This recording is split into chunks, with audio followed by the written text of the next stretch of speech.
नमो नमः। सभी छात्रों को ऑनलाइन अध्यापन प्रक्रिया में मैं प्राध्यापक अर्जुन शास्त्री सबका स्वागत करता हूं। तो सभी 11वीं की कक्षा के छात्र हैं। हम इससे पूर्व सुगम संस्कृत, उसमें हम भाव मुद्रा तथा व्यावहारिक शब्द स्तवकः देख चुके हैं। तथापि अग्रिम द्वितीय मंडल के अंतर्गत हमने पहला लेसन भी देखा हुआ है। क्या नाम है उसका? संस्कृतेन वृत विद्या। ये गद्य हम देख चुके हैं। तो चलो आइए आज हम देखते हैं द्वितीय पाठ पाक विधानम।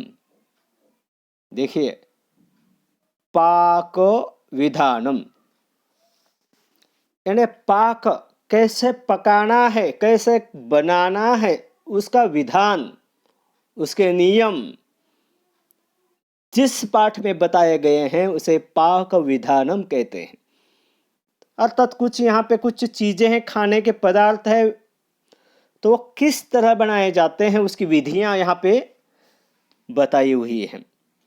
तो देखो, भूमिका में यदि उदरम परिपूर्णम रसना तृप्ता तरहि चित्तम अपि तुष्यति। अरे वाह, बहुत बढ़िया वाक्य है।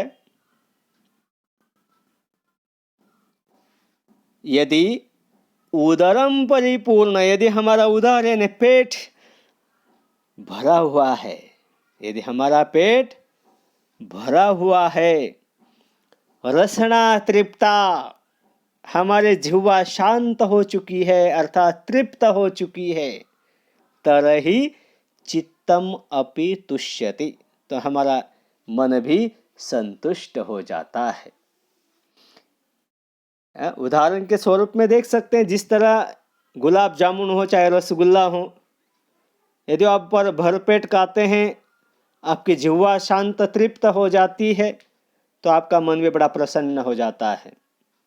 अतएव इसलिए अस्माकं दैनंदिन जीवनम अशनम तत्संबंधिनः पदार्थाः उपकरणानि पाकादि क्रियाः च इत्यादिकैः प्रायशः व्याप्तम।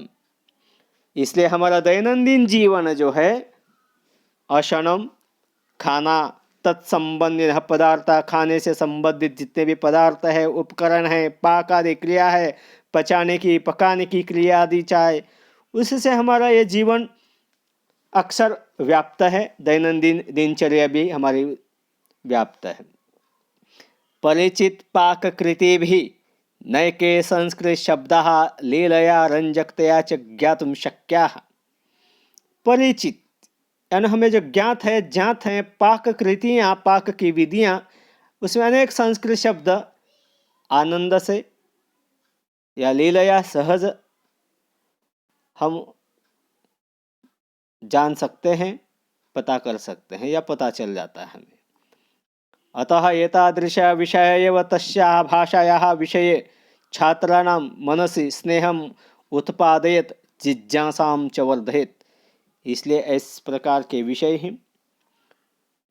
इस प्रकार के जिस पाक विधि में जो संस्कृत आदि शब्द है अतिशय मनोरंजकतया वहाँ पे उसमें डाले हुए हैं या है, तो इस प्रकार के जिस पाक विधियों में विषय हैं, जिस विषय में शब्द हैं, उस भाषा के विषय में छात्र के मन में स्नेह एवं उस भाषा को जानने की जिज्ञासा बढ़े या बढ़ जाती है। पुरातनेषु संस्कृत काव्येषु यत् व्यंजन वैविध्यम दृश्यते तत्तु प्राचीन कालाद आरभ्य मानवस्य खाद्य रसिकताम एव प्रदर्शयति। जितने भी हमारे प्राचीन संस्कृत काव्य हैं, उसमें जो अलग अलग प्रकार के व्यंजन की विविधताएं दिखाई देती है, इससे हमें अवगत हो जाता है कि प्राचीन काल से लेकर जो मानव है वो खाने के प्रति बड़ा रसिक है या रसिकता उसकी हमें दिखाई देती है। पाक विधि विषयकः नैके प्राचीनाः ग्रंथाः विद्यन्ते जो पाक की विधियां हैं, कैसे कौन सा खाना बनाना है, उसको बताने वाले जो विधि विषयक अनेक प्राचीन ग्रंथ संस्कृत में भी विद्यमान हैं।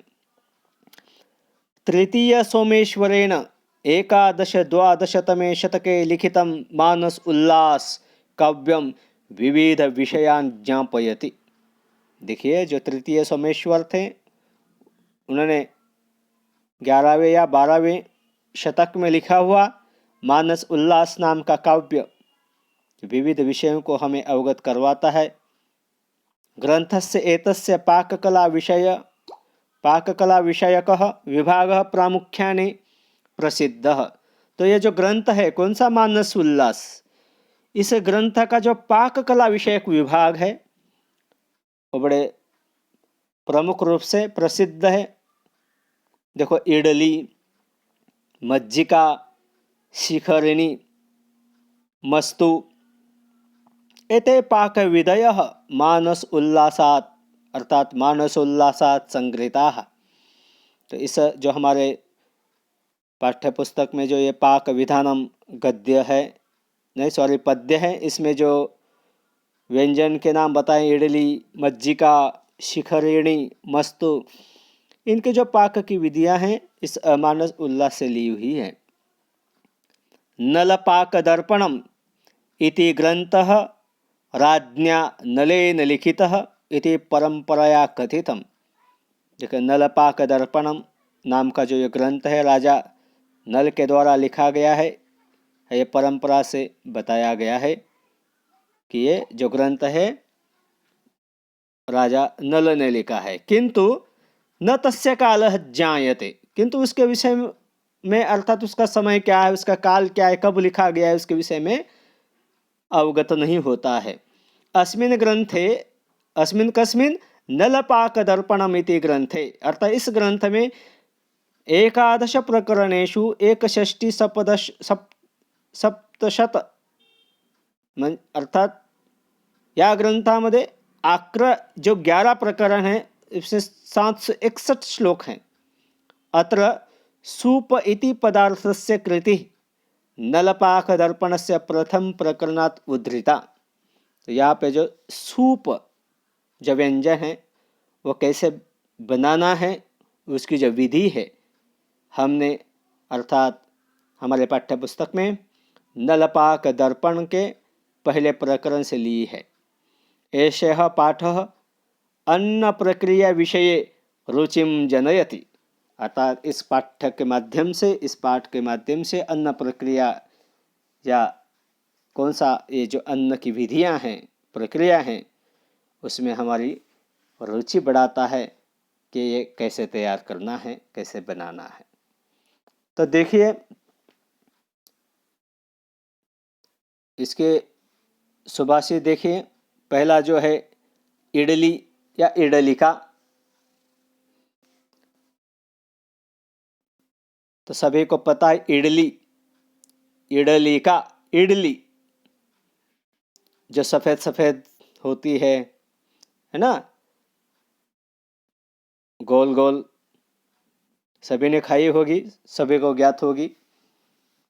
तो चलो आइए देखते हैं सुभाषित। देखो, माशस्य वीदलान् क्लिन्दान् नितुषान् हस्तलोडनहि ततः संपेष्य पेषण्यां संभारेण विमिश्रितान् स्थाल्यां विमर्द्य बहुशः स्थापयेत् तदहस्ततः आम्लेभूतं माष्टपीष्टं वटिकासु विनिक्षिपेत् वस्त्रगर्भाभिरन्याभिः पिधाय परिपाचयेत् अवतार्यत्र मरीचं चूर्णितं विकिरेदनु घृताक्ता हिंगुसर्पिभ्यां जीरकेन च धूपयेत्। ये देखो, ये इडली की विधि इसमें बताई हुई है कि प्राचीन काल में भी ये इडली व्यंजन बनाया जाता था, इससे हमें ज्ञात हो जाता है। तो इडली किस प्रकार बनाई जाती थी, ये सभी छात्र भी आप अपने घर में स्वयं जो इस अपने जो पाठ्य पुस्तक में अर्थात अपने ये पद्य पाठ पाक विधान में जो विधि दी हुई है, स्वयं छात्र या छात्राएं अर्थात लड़के हो चाहे लड़कियां हो अपने क्लास की, वह घर में इस विधि के अनुसार ये इडली बना करके देख सकते हैं, खा सकते हैं या खिला भी सकते हैं। तो अगला इसमें सुपह दिया हुआ है, तो हम आज पढ़ते हैं, अगले लेक्चर में हम देखेंगे उसके अर्थ भावार्थ के साथ। देखो ये सूप, देखो सूप कुलित्थ माश निष्पाव तुवरी चणकादयः शूर्पेण शोधयेत् सम्यक् मुदगादीन् अन्वितुषीकृतान् पचेत् प्रवण्यां पाकज्ञः समभागो उदकैश्च तान् पक्वे सूपे समालोक्य यताहरं सैन्धवं क्षिपेत् सुवर्णार्थं च तत्रैव निशावर्णं विनिक्षिपेत् पुनश्च वासनार्थं तु यतार्हं हिङ्गु निक्षिपेत् दर्वीपूटेन निर्मथ्य पयसा लोडयेच्च तं कर्पूरपुष्पमुखैश्च सोदृढं चाधिवासयेत् एवं मत्साधितं सुदः प्रदद्यात् सूपमुत्तमम् अयं रुचिकरात् सूपः रुच्यः पित्तविनाशकः सर्वैर्गुणैः समाविष्टो लघुरूपो निरामयः। तो इस सुभाषित में सूप किस प्रकार बनाया जाता है इसकी विधि दी हुई है। तो अगला देखिए सुभाषित मज्जिका। मज्जिका क्या है यह भी हम देखेंगे। मथितं शर्करायुक्तं मेलाचूर्ण विमिश्रितं कर्पूरधूपितं नाम्ना मज्जिकेत्यभिधीयते। आगे देखो शिखरिणी। निष्पीड्य दधि वस्त्रेण श्रावयेत् तद्द्रुतं जलं शर्करैर्लालसमायुक्ता सुदय शिखरिणी मता। और अंतिम जो है मस्तु। श्रावितं यद्धृतं तोयं जीरक आर्द्रक सैन्धवै संयुक्तं हिंगुधूपेन धूपितं मस्तु कीर्तितम। तो इस प्रकार पहला इडली का, दूसरा सूप, तीसरा मज्जिका, चौथा शिखरिणी, पांचवा मस्तु। ये नाम कुछ इसमें नए आपने सुने होंगे। ये पदार्थ कैसे हैं, किस प्रकार बनाए जाते हैं। कुल इसमें 5 व्यंजन दिए हुए हैं। 5 ही व्यंजन में से कुछ आपको ज्ञात होंगे, जैसे इडली हो, सूप हो, इनका नाम आप लोगों ने सुना होगा। अगले बाकी के हो सकता है अपरिचित हों, तथापि हम इनका परिचय अगली तासिका में, अगले लेक्चर में देखेंगे। धन्यवाद। पुनः मिलामः। शुभम भवतु।